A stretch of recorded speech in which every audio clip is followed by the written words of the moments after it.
Baik Ibu dan Bapak sekalian, pemrogram mata kuliah filsafat ilmu, selamat malam. Assalamualaikum warahmatullahi wabarakatuh. Salam. Om Swastiastu, Namo Buddhaya. Salam kebajikan dan rahayu tentunya. Berbahagia kali ini adalah pertemuan yang pertama kita. Jumpa awal kaitannya dengan filsafat ilmu dalam terminologi. Tapi sebetulnya sudah saya kirimkan beberapa sebelumnya adalah kontrak mata kuliah itu. Sekarang kita akan bahas filsafat ilmu dalam terminologi. Artinya dari sudut terminologi apa sejatinya ilmu itu. Ini akan saya urai sebagai berikut, Ibu dan Mbak sekalian. Intinya bahwa hari ini adalah belajar tentang terminologi yang menyangkut kaitannya dengan filsafat ilmu. Ibu dan Bapak yang saya hormati, ternyata filsafat ilmu adalah suatu telaah kritis terhadap metode yang digunakan oleh ilmu tertentu. Artinya kita menelaah secara kritis apa sebenarnya metode yang digunakan oleh ilmu itu. Juga terhadap simbol-simbol yang digunakan dan terhadap struktur penalaran tentang sistem simbol yang digunakan.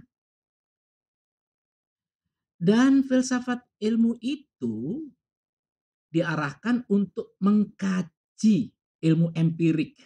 Empirik kata lain adalah yang bisa diterima oleh kasat mata, oleh pendengaran panca indera kita. Juga ilmu-ilmu rasional, yakni ilmu yang didasarkan oleh rasio atau penalaran kita. Juga untuk membahas studi bidang etika, etestika, studi sejarah, antropologi, dan geologi.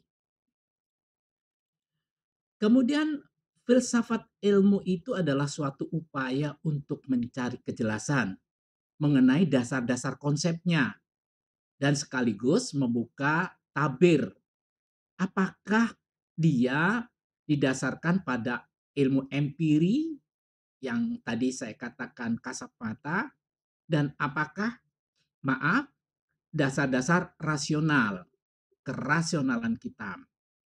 Berbicara empirisme mesti mengenal tentang dulu ada dalam dasar pendidikan itu adalah bahwa ada yang dikatakan berdasarkan empiri, ya. Ini kita lihat empirisme itu bapaknya banyak ya. Antara lain adalah David Hume.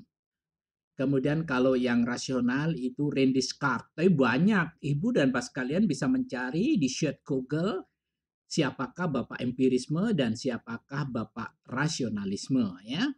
Ibu dan Bapak sekalian yang berbahagia, menurut Robert Hankerman katanya bahwa filsafat ilmu itu sebuah tinjauan kritis tentang pendapat-pendapat ilmiah dewasa ini. Jadi dewasa ini ada pendapat-pendapat ilmiah, lalu kekritisan kita membandingkan dengan pendapat yang terdahulu yang telah dibuktikan.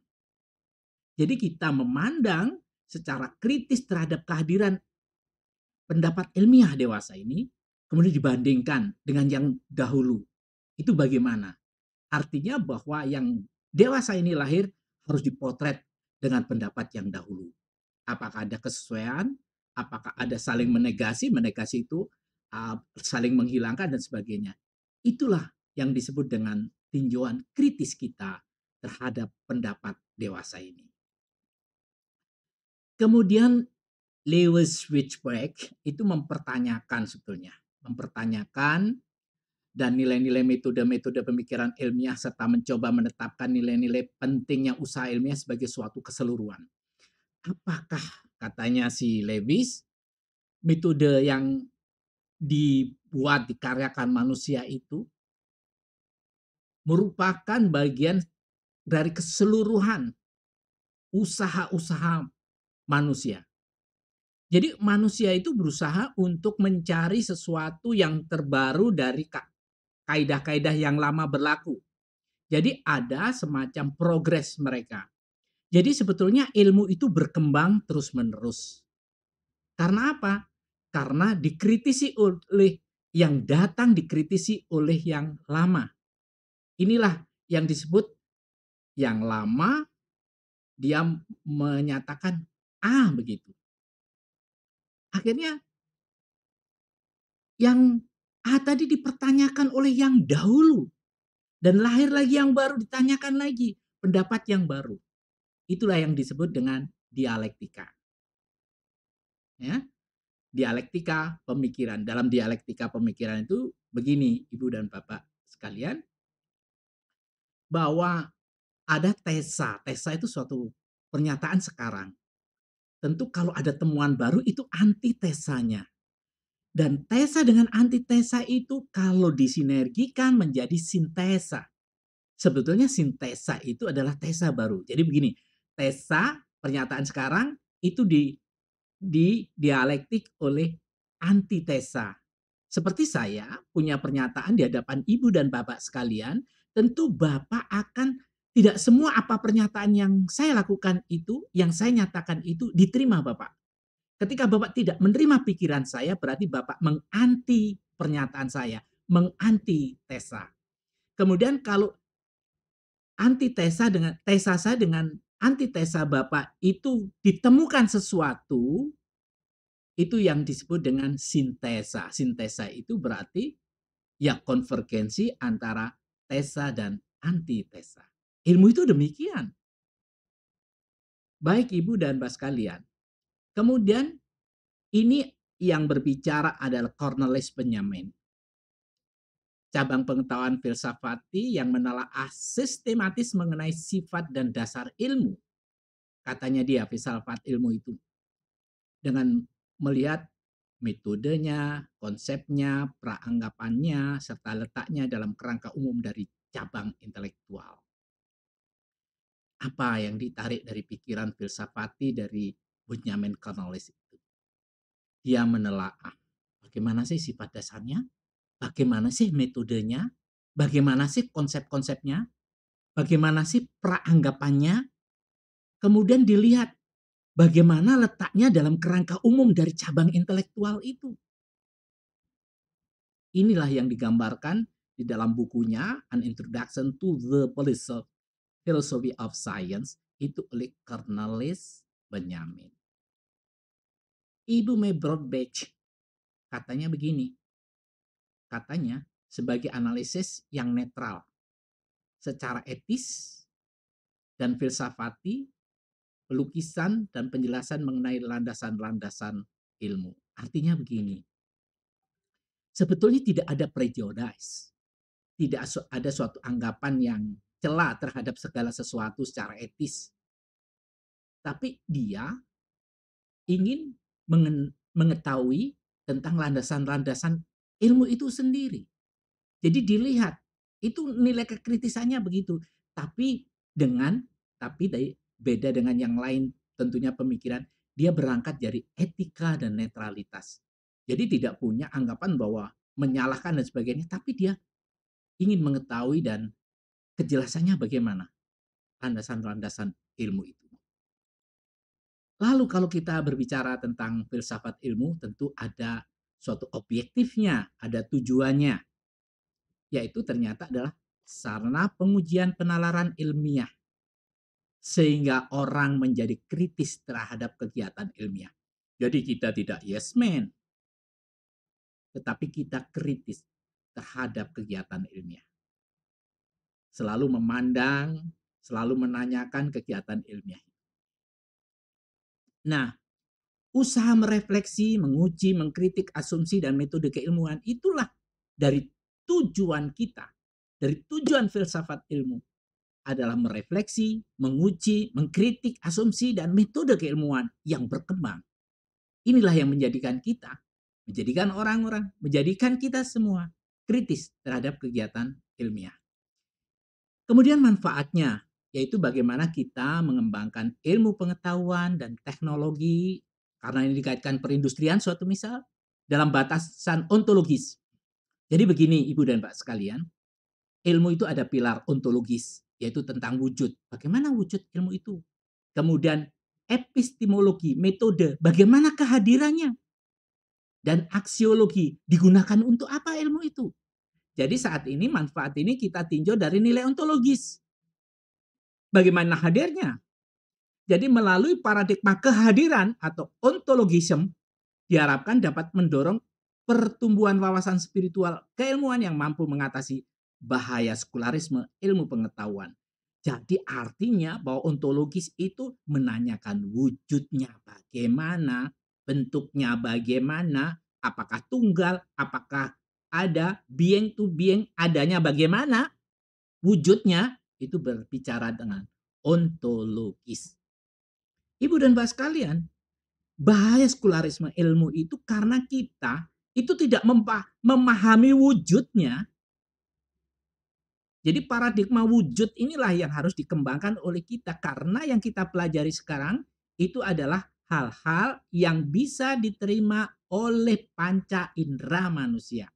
Sedangkan yang lainnya diserahkan kepada ilmu-ilmu yang agung. Kemudian manfaat berikutnya mengembangkan ilmu pengetahuan dan teknologi dan perindustrian tentunya dalam batasan nilai epistemologi. Epistemologi adalah melihat kehadiran tadi, kemudian epistemologi itu adalah metodologi bagaimana hadirnya ilmu itu sendiri. Melalui paradigma kehadiran ilmu dengan metodologisnya, diharapkan akan mendorong pertumbuhan wawasan intelektual, keilmuan yang mampu membentuk sikap ilmiah. Sikap ilmiah itu dibentuk adalah kita sering menanyakan setelah tahu wujudnya, kemudian bagaimana dia bisa menjadi ilmu melalui metode apa. Berarti epistemologi sangat erat kaitannya dengan metodologi. Ibu dan Bapak sekalian, sekarang bagaimana paradigma aksiologis? Aksiologis nilai guna, etika, etis nilai etis. Termasuk mendorong perilaku adil membentuk moralitas tanggung jawab. Ontologis dan aksiologis serta epistemologi itu menjadi pilar keilmuan. Aksiologis itu menunjukkan tentang etika. Upamanya menemukan sesuatu, akhirnya menggunakan simulasi bukan manusia, tetapi binatang, katakanlah mencit atau orang menyebutkan tikus putih. Kemudian diberikan serum. Itu pun tidak boleh. Tikusnya mati semua. Atau banyak yang mati. Berarti nilai etisnya tidak ada. Secara aksiologis salah. Juga termasuk orang-orang yang tidak menghargai norma-norma keilmuan.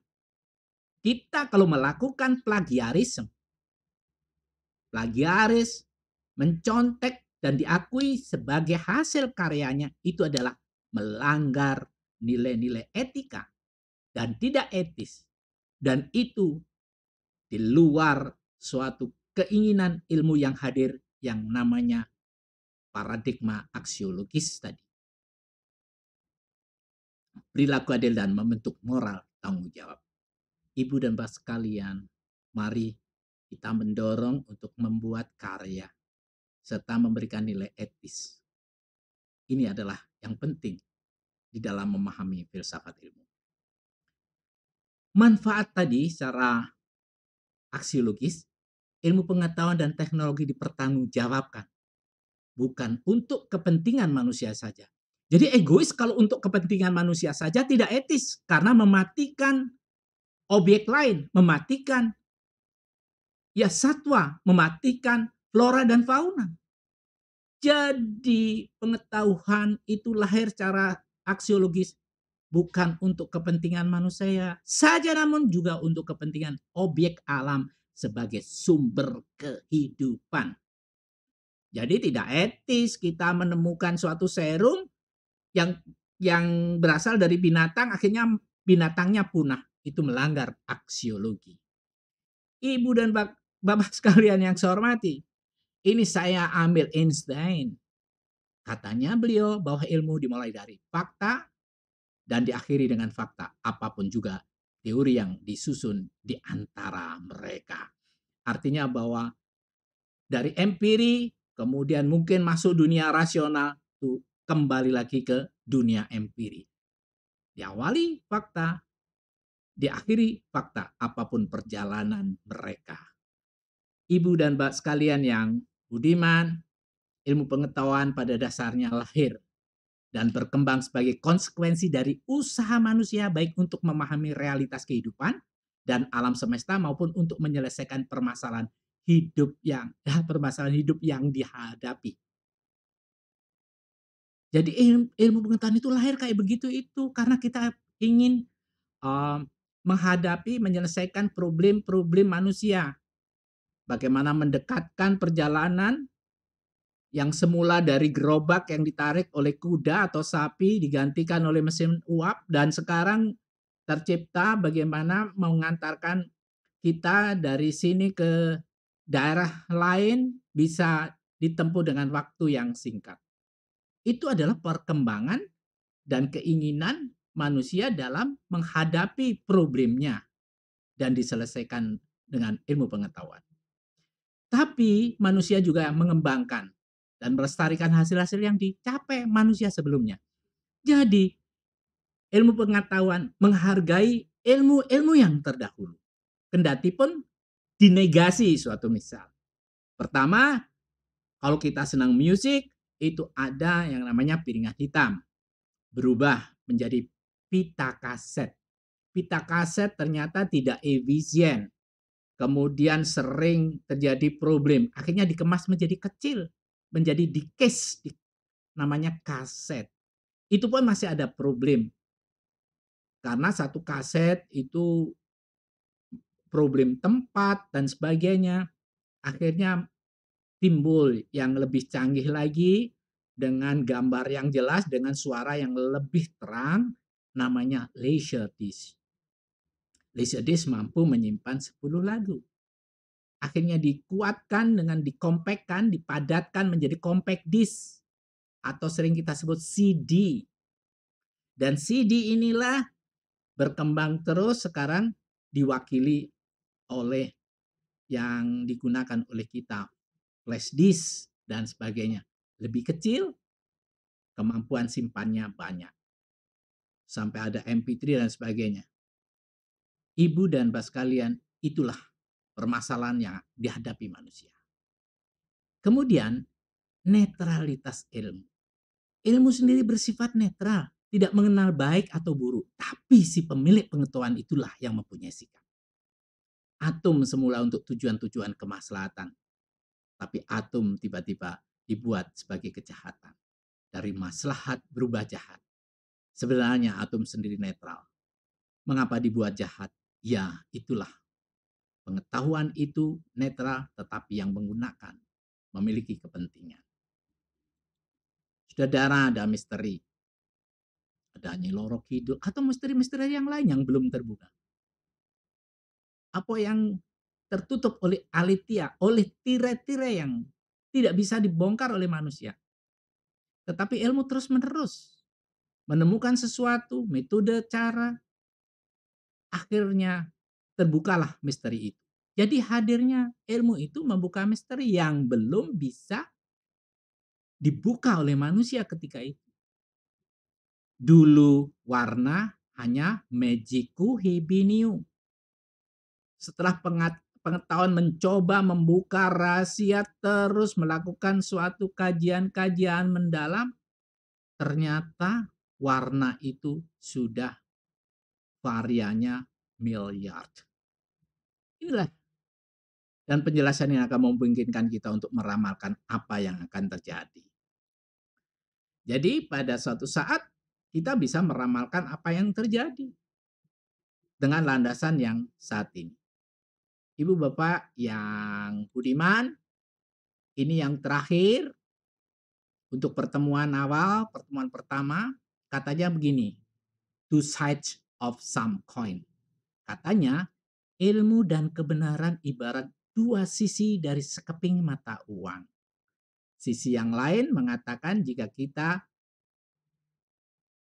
melihat suatu ilmu dan sisi lain melihat suatu kebenaran. Dengan kata lain, if one were to speak about truth or reality, one has to investigate how to know what reality is, katanya demikian. Akhirnya I just want to say thank you untuk Ibu dan Mbak sekalian. Terima kasih perhatiannya. Mudah-mudahan nanti akan lebih gayeng lagi di pertemuan yang berikutnya Ibu-ibu dan Mbak sekalian. Mudah-mudahan ini bisa mengatasi dan bisa memahamkan kita semua yang tadi terhalang oleh jaringan yang unstable. Akhirnya terima kasih perhatiannya. Om Santi Santi. Assalamualaikum warahmatullahi wabarakatuh.